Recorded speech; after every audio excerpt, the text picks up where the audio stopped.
bonjour à toutes et tous et bienvenue dans Avec vous au quotidien, l'émission qui décrypte et vous donne les clés de compréhension sur des sujets de tous les jours, ou presque, puisque ce mois-ci on va vous parler de mariage, de Pacs et de concubinage. Peut-être êtes-vous à l'heure des choix dans votre couple et peut-être ne savez-vous pas bien à quoi vous vous exposez ou à quoi vous vous engagez en fonction du régime que vous allez choisir. Et bien c'est ce qu'on va voir avec nos invités qui sont assises avec moi autour de la table. Je commence par vous présenter Camille Templet. Bonjour. Bonjour. Vous êtes wedding planner en français dans le texte. On parle d'organisatrice de mariage, une activité dans laquelle vous démarrez. Et ça sera intéressant d'explorer avec vous les coulisses de ce métier qui a le vent en poupe, hein, on peut le dire. Et puis en face de vous, nous avons Anne Fercoq-Le Gouen. Bonjour. Bonjour. Notaire et présidente de la Chambre interdépartementale des notaires. Alors l'union des couples, hein, c'est un sujet sur lequel vous êtes consulté de manière très régulière et vous allez nous expliquer quelles sont peut-être les précautions à prendre et les subtilités à connaître. Camille Templet, ça nous interpelle peut-être ce métier d'organisatrice de mariage. Concrètement, c'est quoi votre rôle? Ça consiste en quoi?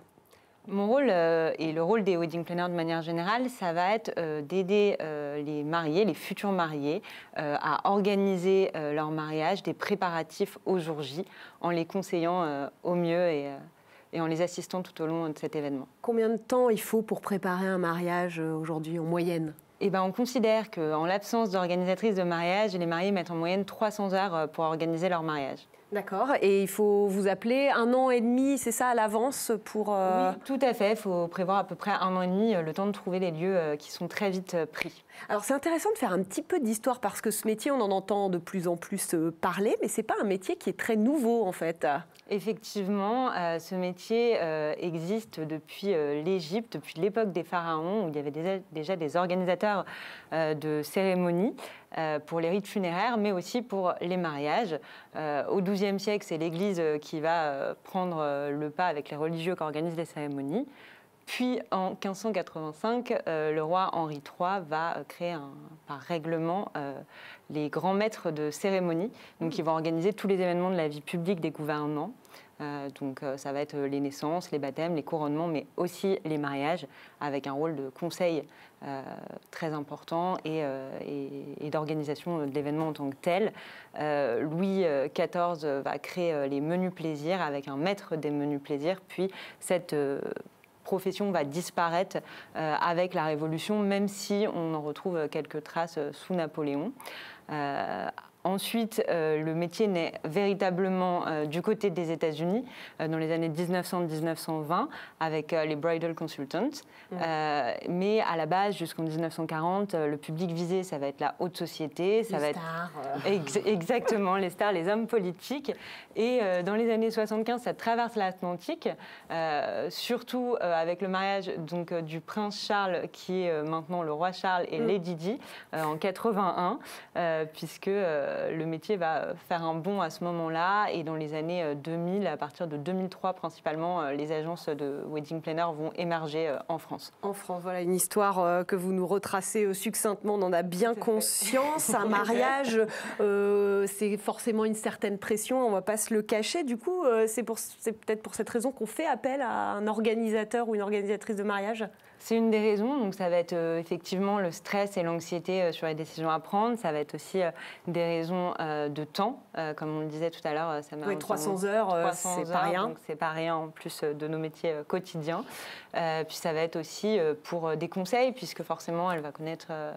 elle ou il, hein, parce qu'il existe aussi des organisateurs de mariage, vont connaître des prestataires et pouvoir conseiller au mieux les futurs mariés, et notamment pour des questions budgétaires. Ouais. Donc c'est un investissement forcément de faire appel à vous, mais on s'y retrouve malgré tout.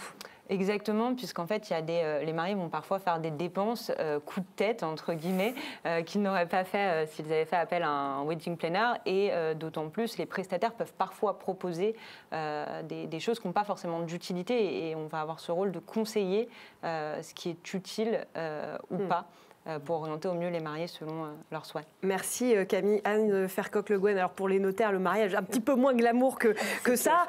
Ça reste un pacte. Est-ce qu'on peut donner peut-être la définition déjà concrète du mariage?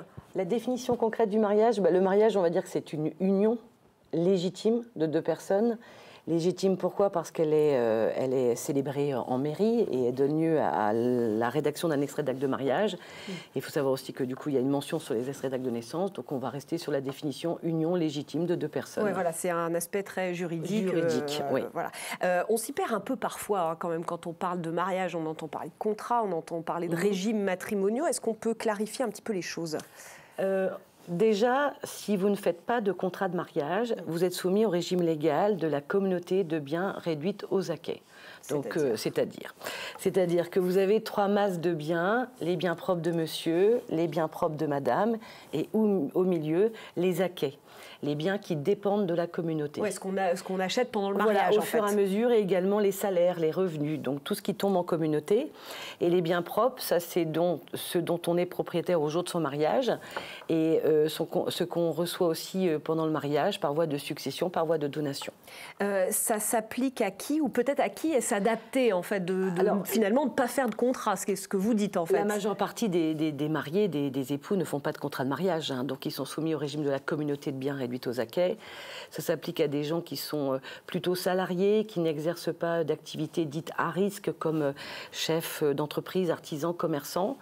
Ça s'applique aussi lorsque dans un couple, il y a un des 2 époux qui ne travaille pas, de façon à ce que justement la communauté lui profite aussi.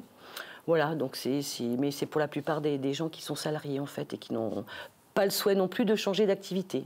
Peut-être Camille Templet, une réaction, vous, c'est pas votre cœur de métier, hein, cette question de la loi et de la législation, mais est-ce qu'aujourd'hui on vous pose cette question des régimes matrimoniaux, des histoires de contrats? Eh bien, on ne me pose pas forcément la question, mais c'est vrai qu'au début de chaque entretien, je vais avoir tendance à conseiller à mes mariés d'aller voir un notaire en leur expliquant qu'ils sont soumis en principe au régime de la communauté légale que vient de décrire Anne. Et c'est d'autant plus vrai que vous rencontrez quelques mariés qui ne sont pas français, en fait. Effectivement, récemment, j'ai eu au téléphone des mariés canadiens, et donc là, effectivement, c'est important de leur dire d'aller voir un notaire. C'est même primordial, puisque la loi applicable n'est pas forcément la loi française, contrairement à ce qu'il peut croire, mais la loi du pays dans lequel ils ont leur domicile. Donc c'est important de le préciser. Quand est-ce que le notaire est consulté sur cette question du mariage et comment on en vient à vous en parler? Alors, quand ils viennent nous voir déjà. Alors, une petite parenthèse, c'est que dans le cadre de notre chambre interdépartementale, avec notre commission droit de la famille, nous sommes en train justement de monter des livrets qui seront destinés aux mairies et destinés aux futurs époux et dans lesquels on mettra des petits bons, entre guillemets, bons pour une consultation avec un notaire, de façon justement à déclencher, offerte bien entendu, le conseil du notaire est offert, et afin de déclencher justement l'envie ou la nécessité pour les futurs mariés de venir nous consulter. Donc pourquoi ça, c'est important en fait? C'est important parce qu'il vaut mieux se poser la question avant de se marier, car si on veut changer de régime matrimonial par la suite, ça va déjà coûter plus cher. D'accord. C'est une procédure plus longue aussi, juste quelques mots, il faut justifier de l'intérêt de la famille, il faut informer les enfants, il faut informer les créanciers. Donc il y a des mesures de publicité. S'il y a une opposition. S'il y a opposition des enfants ou des créanciers, il faut demander l'homologation au juge. Et là, il faut faire appel à un avocat. Donc forcément, il vaut mieux aller prendre le conseil avant de se marier pour prendre la bonne décision que d'agir par la suite. Oui, parce que en fait, chaque situation est différente en fait. Et c'est ça qui fait qu'il y a besoin d'avoir... Les profils des époux, des futurs mariés sont tous différents. Si on parle justement de ces fameux régimes, il y en a plusieurs. On entend souvent parler de la séparation de biens. Est-ce qu'on peut expliciter un petit peu? Alors, donc on l'a dit, le régime légal de communauté, c'est le régime légal qui s'applique si on ne fait pas de contrat de mariage. Si on veut organiser différemment sa vie matérielle et juridique, on passe à la case contrat de mariage. Et le premier, en effet, c'est la séparation de biens. Donc j'ai parlé tout à l'heure des 3 masses qui existaient en communauté. Séparation de biens, il y en a seulement 2. Les biens de monsieur, les biens de madame. Et point final. Ce qui n'empêche pas les époux d'acheter des choses ensemble. Mais là, on est sous le régime de l'indivision. Donc ça, c'est important de le préciser. Oui. Est-ce que ça veut dire qu'il faut qu'on fasse ses comptes pendant qu'on est marié pour savoir qui paye quoi? C'est une certaine gymnastique, j'ai envie de dire. Oui, il faut faire ses comptes, bien évidemment. Lorsque vous achetez un bien immobilier, l'intérêt aussi de la séparation de biens, c'est qu'on peut, dans ce cas-là, indiquer des quotités différentes d'acquisition, ce que vous avez souvent dans un couple. Si l'un paye plus que voilà, l'autre, exactement. par exemple. Au lieu d'être moitié-moitié, comme en communauté, on peut être sur du 60-40 et Ça, c'est très intéressant et important. Et puis, quand on achète des biens mobiliers comme un home cinéma, une grande télé et autres, moi, je n'hésite pas à dire à mes clients que oui, et si la facture est éditée au nom des messieurs, ne pas hésiter à mettre un petit gris-gris, payé par, et puis ils contresignent tous les deux et ça vaut preuve, il n'y a pas de problème. Est-ce que c'est plus indiqué dans certaines physionomies de couple? Bah oui, lorsque un des deux époux ou les deux ont des activités dites à risque, comme justement artisans, commerçants, chefs d'entreprise, pour éviter justement que l'argent, entre guillemets, du ménage soit engagé par les dettes. Pour des familles recomposées, on fait beaucoup de contrats de mariage en présence de familles recomposées, des gens qui se sont déjà mariés une première fois, qui ont des enfants d'une première union, qui ne veulent pas que les patrimoines soient mélangés et donc que chacun puisse garder une certaine indépendance.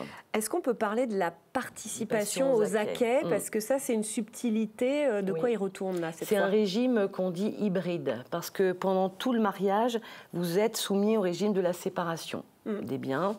Et à la fin du mariage, par voie de dissolution, par divorce ou par décès, là, on est comme en communauté, entre guillemets, puisqu'on calcule une différence. On va calculer ce qu'on appelle une créance de participation.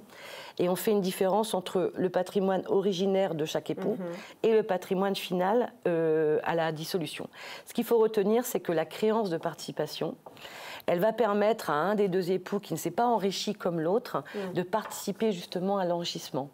Et ça s'applique, c'est intéressant pour des couples justement dont l'un est par exemple chef d'entreprise, donc il a besoin d'être protégé pendant toute sa carrière et protéger sa famille.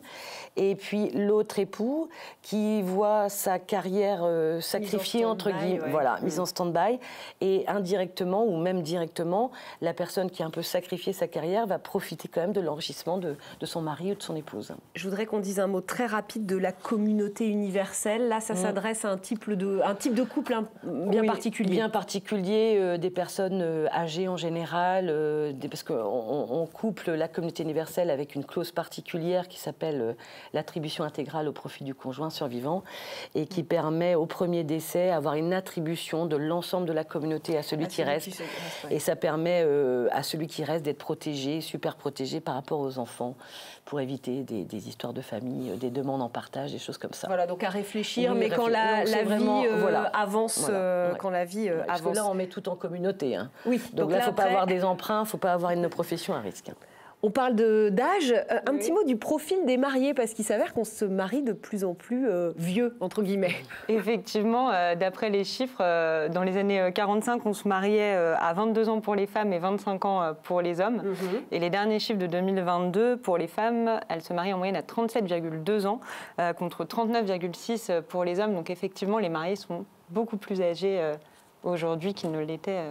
Donc ça c'est pour l'âge, et leur profil a aussi changé, c'est-à-dire qu'ils sont plus vieux, ils ont un peu plus de moyens. Effectivement, souvent c'est des gens qui sont plus dans la vie active, donc le budget est plus important, et donc effectivement c'est pour ça aussi que le métier de wedding planner se développe, puisque les gens ont plus de moyens à mettre dans leur mariage, où avant c'était les familles qui finançaient souvent les mariages, et c'était des mariages la plupart du temps religieux et traditionnels. Là les gens veulent plus d'originalité et ont plus de moyens pour le financer. Et on parlait de Canadiens tout à l'heure, il y a de plus en plus d'étrangers qui viennent se marier en France et en Bretagne, région qui attire. Effectivement, donc c'est ce qui est appelé les destination wedding ou voyages de destination.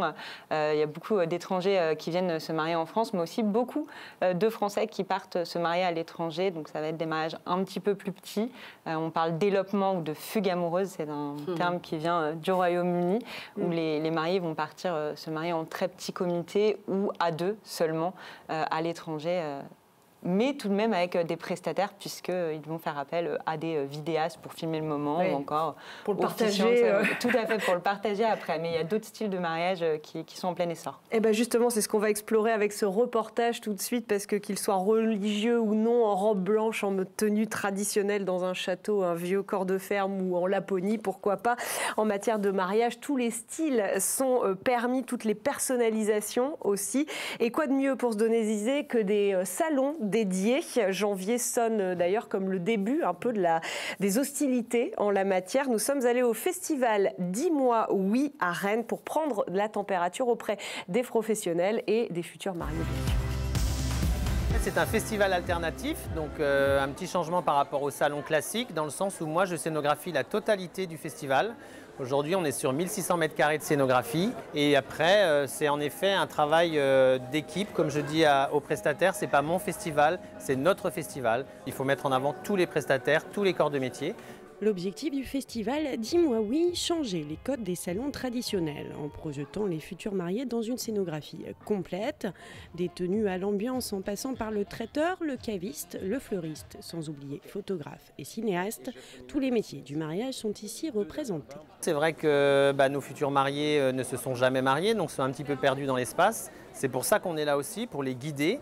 Moi, en tant que décorateur événementiel, je parle de tous les corps de métier pour plusieurs raisons. Déjà pour les aider, mais également pour cerner leur univers. Est-ce qu'ils ont un thème ou pas, sachant qu'on n'est pas obligé d'avoir un thème. Et après, en effet, toutes les questions d'organisation, de temps, voilà, quand est-ce qu'on contacte le photographe, le vidéaste, le fleuriste, on est là pour les guider.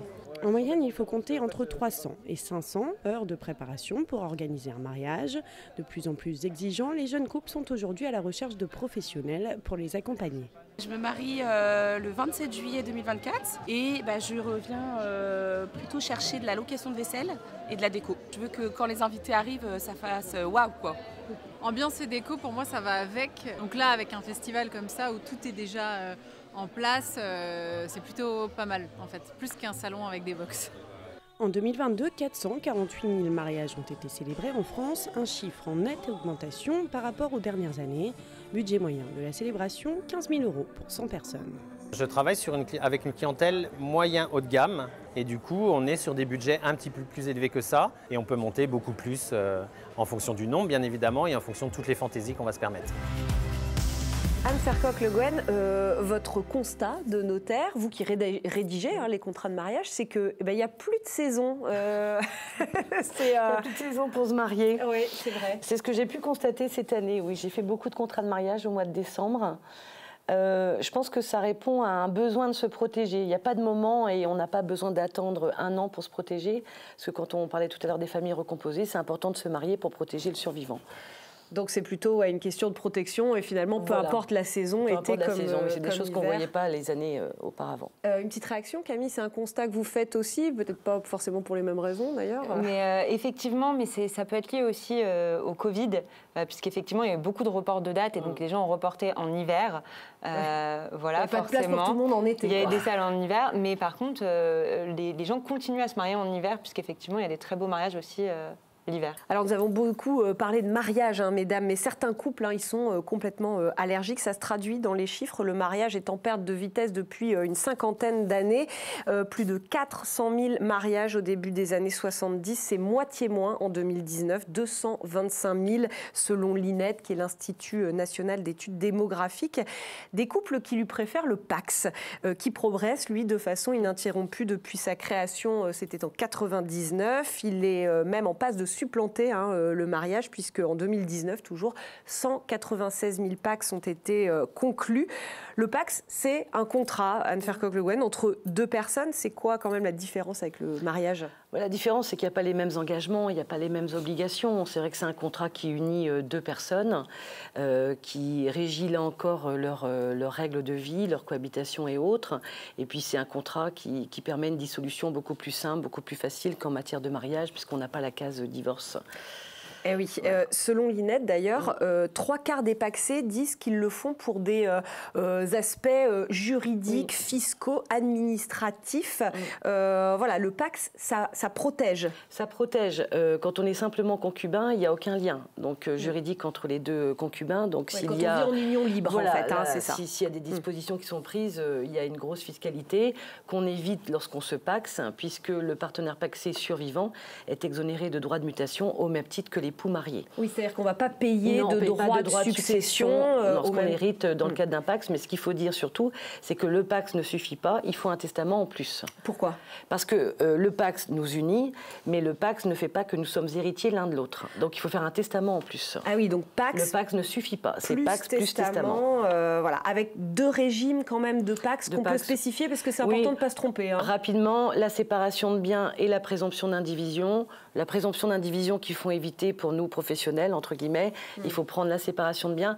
La présomption d'indivision, rapidement, c'est qu'une fois qu'on est pacsé, tout ce qu'on achète est présumé nous appartenir pour moitié chacun.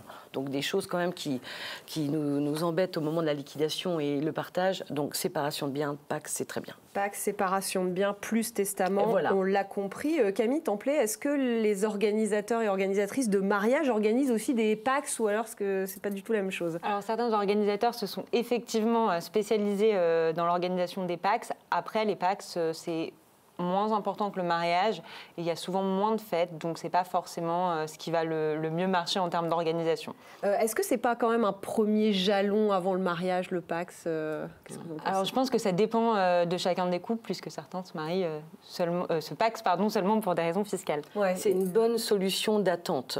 Parce que beaucoup de gens nous disent, oui, mais on n'a pas les moyens de se marier.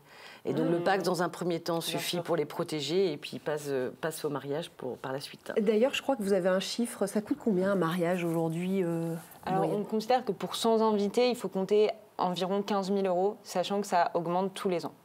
Oui, et que souvent on dépasse le budget. Oui, de 10 à 20% en moyenne, le budget est dépassé. Donc c'est important effectivement d'avoir ça aussi en tête et donc cette solution d'attente aussi que peut être le Pacs. Tout de suite, on va passer, si vous le voulez bien, mesdames, avant de prendre les questions de nos téléspectateurs, à la rubrique Actu avec Vincent Lemay. Cher Vincent, bonjour. Bonjour Ali. Alors en ce début d'année, il y a bien sûr beaucoup d'actualités et on commence avec MaPrimeAdapt. Je sais que vous aimez MaPrimeRénov', mais là, ça n'a rien à voir. Alors on parle souvent de MaPrimeRénov' effectivement sur ce plateau. Aujourd'hui, c'est MaPrimeAdapt.